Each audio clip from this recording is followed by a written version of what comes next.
ಸ್ನೇಹಿತರೆ ತಮಗೆಲ್ಲ ಅಥರ್ವ ಯೂಟ್ಯೂಬ್ ಚಾನಲ್ಗೆ ಸ್ವಾಗತ. ಸ್ನೇಹಿತರೆ, ಯಾರಾದರೂ ಮೊದಲ ಬಾರಿಗೆ ನಮ್ಮ ಯೂಟ್ಯೂಬ್ ಚಾನಲ್ಗೆ ಭೇಟಿ ನೀಡ್ತಾ ಇದ್ದರೆ ಸಬ್ಸ್ಕ್ರೈಬ್ ಮಾಡ್ಕೊಳ್ಳೋದನ್ನು ಮರಿಬೇಡಿ ಸ್ನೇಹಿತರೆ.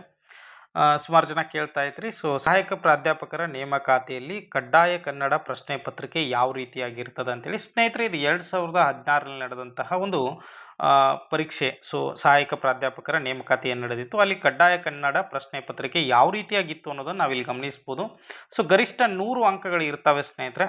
2 ಗಂಟೆ ಸಮಯ ಕೊಟ್ಟಿರ್ತಾರೆ. ಇದರಲ್ಲಿ ಮೊದಲ ಭಾಗ ಎದಲ್ಲಿ ನೀವು ನೋಡ್ಬೋದು.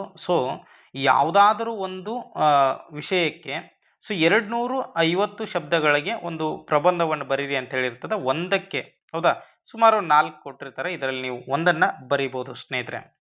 ನೆಕ್ಸ್ಟ್ ಅದೇ ರೀತಿಯಾಗಿ ಒಂದು ಗದ್ಯ ಭಾಗವನ್ನು ಕೊಟ್ಟಿರ್ತಾರೆ. ಇದಕ್ಕೆ ಟೋಟಲಿ 15 ಅಂಕಗಳಿರ್ತವೆ. ಇದಕ್ಕೆ ಸಂಬಂಧಪಟ್ಟಂತೆ ಇಲ್ಲಿ ಕೆಳಗಡೆ ಪ್ರಶ್ನೆಗಳಿರ್ತದೆ. ಆ ಗದ್ಯ ಭಾಗವನ್ನು ಅರ್ಥ ಮಾಡಿಕೊಂಡು ನೀವು ಈ ಪ್ರಶ್ನೆಗೆ ಉತ್ತರ ಕೊಡಬೇಕಾಗ್ತದೆ. ಓಕೆನಾ. ನೆಕ್ಸ್ಟ್ ಅದೇ ರೀತಿಯಾಗಿ ಇಲ್ಲಿ ಕೊಟ್ಟಿದ್ದಾರೆ, ಕೆಳಗಿನ ಗದ್ಯ ಭಾಗದ ಸಾರವನ್ನು ನಿಮ್ಮ ಸ್ವಂತ ಮಾತುಗಳಲ್ಲಿ 60 ಶಬ್ದಗಳಿಗೆ ಮೀರದಂತೆ ಸಂಗ್ರಹಿಸಿ ಬರೆಯಿರಿ.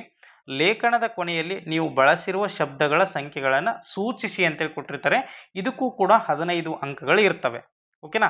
ಅವ್ರು ಹೇಳ್ತಾ ಇದ್ದಾರೆ, ಅಂದರೆ ಇಲ್ಲಿ ಸುಮಾರು ಪದಗಳನ್ನು ಕೊಟ್ಟಿದ್ದಾರೆ. ನೀವು ಇದನ್ನು ಏನು ಮಾಡಬೇಕು ಅಂದರೆ 60 ಪದಗಳಲ್ಲಿ ಸೀಮಿತವಾಗಿ ಬರಿಬೇಕಾಗಿರ್ತದೆ. ಓಕೆನಾ. ಒಟ್ಟಾರೆ ಟೋಟಲ್ ಇದನ್ನ ಅರ್ಥ ಮಾಡಿಕೊಂಡು ನೀವು ಬರೆಯುವಂತಹ ಒಂದು ಪ್ರಯತ್ನ ಇಲ್ಲಿ ಮಾಡಬೇಕು. ನೆಕ್ಸ್ಟ್ ಬಂದಾಗ ಸ್ನೇಹಿತರೆ, ಇಲ್ಲಿ ಭಾಷಾಂತರ ಅಂತಕ್ಕಂಥದ್ದು. ಓಕೆನಾ. ಇಂಗ್ಲೀಷ್ನಲ್ಲಿ ಕೊಟ್ಟಿದ್ದಾರೆ. ಇದನ್ನು ನೀವು ಕನ್ನಡಕ್ಕೆ ಏನು ಮಾಡಬೇಕು ಅಂತಂದರೆ ಭಾಷಾಂತರ ಮಾಡುವಂಥದ್ದು ಇರ್ತದೆ. ಇದಕ್ಕೂ ಕೂಡ 15 ಅಂಕಗಳು ಇರ್ತದೆ. ಇದು ಪಾರ್ಟ್ ಎದಲ್ಲಿ. ಇನ್ನು ಪಾರ್ಟ್ ಬಿದಲ್ಲಿ ಬಂದಾಗ ಸ್ನೇಹಿತರೆ, ಕೆಳಗಿನವುಗಳಲ್ಲಿ ಒಂದನ್ನು ಕುರಿತು 60 ಪದಗಳಿಗೆ ಮೀರದಂತೆ ಪತ್ರಿಕಾ ಸಂಪಾದಕರಿಗೆ ಒಂದು ಪತ್ರ ಬರೆಯಿರಿ ಅಂತೇಳಿ ಕೊಟ್ಟಿದ್ದಾರೆ. ಮುಷ್ಕರದಿಂದ ಉಂಟಾಗುವ ತೊಂದರೆಗಳು, ಇಲ್ಲಿ ವಿಷಯಗಳಿದ್ದಾವೆ. ಓಕೆನಾ. 60 ಪದಗಳಿಗೆ ಮೀರದಂತೆ ಪತ್ರಿಕಾ ಸಂಪಾದಕರಿಗೆ ಒಂದು ಮನವಿ ಪತ್ರವನ್ನು ಒಂದು ಪತ್ರವನ್ನು ಬರೀರಿ ಅಂತ ಹೇಳಿದ್ದಾರೆ.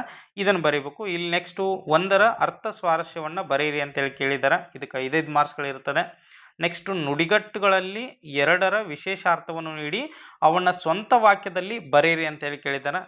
ಸ್ವಂತ ವಾಕ್ಯದಲ್ಲಿ ಬರೀರಿ. ಇನ್ನು ನೀವು ಆಲ್ಮೋಸ್ಟ್ ಬರೆಯುವಂಥ ಸಾಧ್ಯತೆಗಳು ಇರ್ತದೆ. ತುಂಬ ಈಸಿ ಇರ್ತದೆ.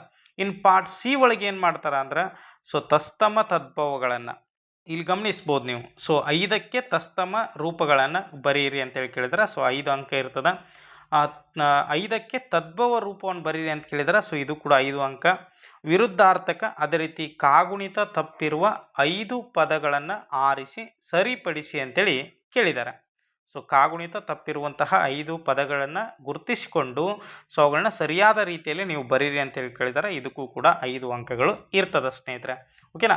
ಇದರಲ್ಲಿ ನೀವು ಕಡ್ಡಾಯವಾಗಿ 35 ಅಂಕಗಳನ್ನು ತೊಗೊಂಡ್ರಿ ಅಂತಂದರೆ ಆಲ್ಮೋಸ್ಟ್ ನೀವು ಸೇಫ್ ಇರ್ತೀರಿ. 35ಕ್ಕಿಂತ ಜಾಸ್ತಿ ತೊಗೊಂಡ್ರು ಕೂಡ ನೀವು ಏನಪ್ಪ ಅಂದರೆ ಎಲಿಜಿಬಲ್ ಆಗ್ತೀರಿ. ಓಕೆನಾ. ಇದೇನಂತಂದರೆ ಕಡ್ಡಾಯ ಕನ್ನಡ ಪ್ರಶ್ನೆ ಪತ್ರಿಕೆ ಈ ರೀತಿಯಲ್ಲಿ ಇರ್ತದೆ. ಇದು 2016ರಲ್ಲಿ ನಡೆದಿರ್ತಕ್ಕಂಥದ್ದು ಸ್ನೇಹಿತರೆ. ನೋಡೋಣ ಈಗ ಮುಂಬರುವಂತಹ ನೇಮಕಾತಿಯಲ್ಲಿ ಏನಾದರೂ ಬದಲಾವಣೆ ಆಗ್ತದೆ ಅಥವಾ ಇದೇ ಪ್ಯಾಟರ್ನನ್ನು ಫಾಲೋ ಮಾಡ್ತಾರೆ ಅನ್ನೋದನ್ನು ನಾವು ಮುಂದಿನ ದಿನಗಳಲ್ಲಿ ಅವ್ರ ಇಲಾಖೆಯಿಂದ ಏನು ಬರ್ತದೆ ಅದನ್ನು ನಾನು ನಿಮಗೆ ಅಪ್ಡೇಟ್ ಕೊಡ್ತಾ ಬರ್ತೀನಂತೆ. ಓಕೆನಾ. ಎಲ್ರಿಗೂ ಕೂಡ ಧನ್ಯವಾದಗಳು ಸ್ನೇಹಿತರೆ.